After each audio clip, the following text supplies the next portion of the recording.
പുതിയ ജില്ലകൾ വേണമെന്ന ആവശ്യവുമായി KPCC vice president VT Balram.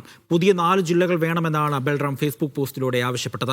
Thiruvananthapuram, കൊല്ലം ജില്ലകളെ പുനഃക്രമീകരിച്ചും പുതിയ ജില്ലയും എറണാകുളം, തൃശൂർ ജില്ലകളെ ഉൾപ്പെടുത്തി പുതിയ ജില്ലയും വേണമെന്നാണ് ആവശ്യം. സാജിദ് അജ്മലുണ്ട് വിവരങ്ങൾ നൽകാനായി. സാജിദ്, എന്താണ് VT ബൽറാമിന്റെ ഫേസ്ബുക്ക് പോസ്റ്റിൽ പറയുന്നത്? അജി, കേരളത്തിൽ 4 പുതിയ ജില്ലകൾ കൂടി വേണമെന്നൊരു ചർച്ചയ്ക്ക് താൻ തുടക്കമിടുന്നു എന്നുള്ളതാണ് KPCC വൈസ് പ്രസിഡന്റായ VT ബൽറാമിന്റെ ഫേസ്ബുക്ക് പോസ്റ്റ്. ഇത് കോൺഗ്രസ് എന്ന തന്റെ പാർട്ടിയുടെയോ UDF എന്ന മുന്നണിയുടെ അഭിപ്രായമല്ല, തന്റെ വ്യക്തിപരമായ അഭിപ്രായമാണെന്നും ഇതിൽ ചർച്ചകൾ നടക്കട്ടെ എന്നാണ് VT ബൽറാം പറയുന്നത്.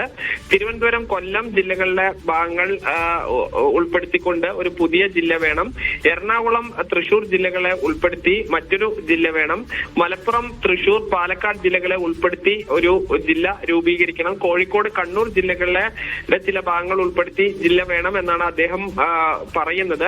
നമുക്കറിയാം, മലപ്പുറം ജില്ല വിഭജിക്കണമെന്ന് കുറച്ച് കാലങ്ങളായി പല കോണിൽ നിന്ന് ആവശ്യങ്ങൾ ഉയരുന്നു. ഏറ്റവും അവസാനം അത് PV അൻവർ പറയുന്നു. കഴിഞ്ഞ ദിവസങ്ങളിൽ കാന്തപുരം AP അബൂബക്കർ മുസ്ലിയാർ ഉൾപ്പെടെയുള്ളവ അത്തരം ആവശ്യങ്ങൾ ഉന്നയിച്ചിരുന്നു. ആനുപാതികമായി ജില്ലകൾ വിഭജിക്കണമെന്നത്. അതിനാണ് ഇപ്പോൾ VT ബൽറാം ഒരു ചർച്ചയ്ക്ക് തുടക്കമിട്ടിരിക്കുന്നത്. എന്നാൽ തന്റെ പാർട്ടിയുമായോ മുന്നണിയുമായോ ബന്ധമില്ലെന്നാണ് അദ്ദേഹം പറയുന്നത്. ശരി.